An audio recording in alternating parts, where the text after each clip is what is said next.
Nearly 2 weeks into the war, the Ukrainian president is rallying his people in the face of increasingly dire threats. As Russian forces continue to raze his nation, Vladimir Zelensky delivered an early morning address from a secret location, describing Ukraine as a superpower of spirit. Vladimir Putin vowing to eliminate Ukraine, calling Western sanctions a declaration of war, warning the West that imposing a no-fly zone, a Zelensky plea rejected by President Biden, would trigger a wider war.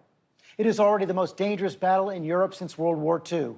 Ukrainian cities under siege, more than 1 million refugees on the move, the capital Kyiv surrounded by Russian forces.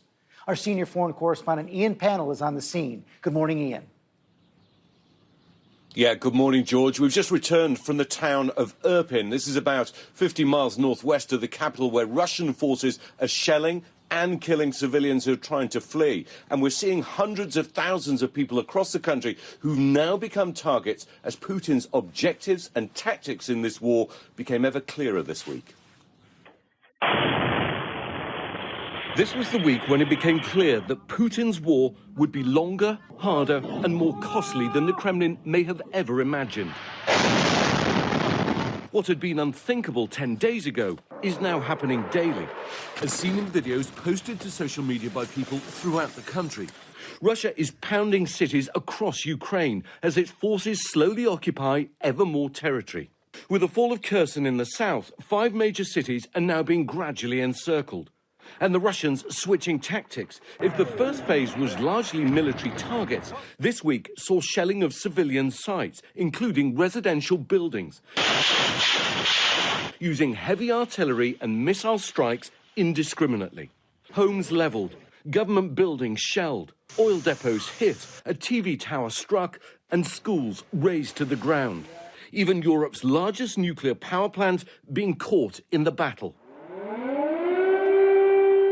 And in much of the country, the wail of air raid sirens has become ubiquitous, as many Ukrainians eke out a subterranean existence. These air raids are going off around the city every half an hour or so. We're just heading down into a metro station where a lot of residents are now living and spending the night. Russia's thought to have hoped that its shock and awe attack in the first days of the invasion would lead to a quick capitulation. The opposite has happened. Putin's forces have met ferocious Ukrainian resistance, inflicting painful casualties on the Russians, who now admit to a rising number of war dead. Columns of Russian armour have been destroyed. Others simply abandoned, short of fuel and supplies. And in a sign of the slow pace of their advance, a huge Russian convoy that was bearing down on Kyiv last Sunday has barely moved since. And President Zelensky, perhaps more defiant than ever, formally applying to join the European Union and telling me at a press conference a few days ago that he'll do whatever it takes to protect his people. For how long can you hang on? I don't know how long, he told me. It doesn't depend on time. It depends on us. Posting videos from central Kyiv, Zelensky dressed in combat fatigues, addressing his people in an effort to show strength and reassurance. But Zelensky's angry that he won't get the no-fly zone he wants from NATO, adding, all the people who die from this day onwards will die because of you, because of your weakness. Amid the sounds of war, Russia and Ukraine have held 2 rounds of ceasefire talks in Belarus this week. Russia agreeing to humanitarian corridors for 2 cities that it violated almost immediately. But in Moscow, Putin insisting that everything is still going to plan, despite evidence to the contrary. Almost overnight, the country's become a pariah state, major international companies divesting, and the US going after Putin's supporters and some of Russia's richest men, sanctioning 19 oligarchs and 47 of their closest associates and family members. The Kremlin's response has been to plunge ever deeper into tyranny. In the past week, authorities have moved to try to snuff out what was left of Russia's free media, imposing full military censorship, blocking Facebook, Twitter and the BBC's Russian service. But this is a dangerous moment. Without a face-saving off-ramp, Putin may not be able to turn back, and anything less than victory in Ukraine could threaten his own position. And with more people on the move and Russian tanks advancing, this crisis, this war, looks almost guaranteed to get even worse. George, I've seen this playbook firsthand in Syria, in the city of Aleppo, where Putin's forces unleashed this mass bombardment of civilian areas to drive out the population before land forces then move in to try and seize control. I think the biggest difference here, though, is the size and strength of the resistance. President Zelensky speaking again just over an hour ago, again asking for a no-fly zone, and if that can't be provided, asking for fighter jets. It still feels, though, like we're in the very early stages of this war.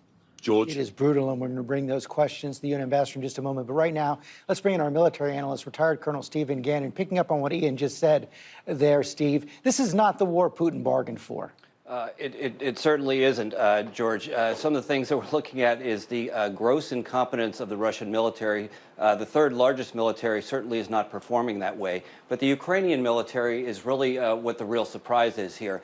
The way that they've been able to improvise, the way that they've been able to trade space for time. They're focusing their defenses around the key cities of Kharkiv and Kiev and Kharkiv. But right now, all the Russian movement is down south, where the Ukrainians aren't focusing their defenses. So does this enhance the prospects for a negotiated peace, or have we crossed that Rubicon?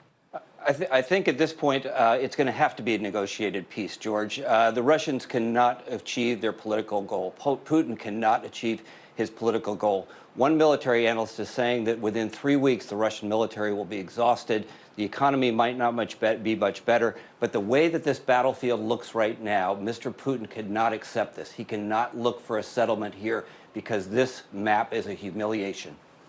And you're saying he doesn't have the means for a long-term occupation? He doesn't have the troops. He would have to probably double or triple the number of troops that he has in Ukraine right now. But we think that what will eventually happen is that the settlement will occur, and he will have to negotiate some kind of face-saving agreement. Steve Ganyard, thanks very much. Hi, everyone. George Stephanopoulos here. Thanks for checking out the ABC News YouTube channel. If you'd like to get more videos, show highlights, and watch live event coverage, click on the right over here to subscribe to our channel. And don't forget to download the ABC News app for breaking news alerts. Thanks for watching.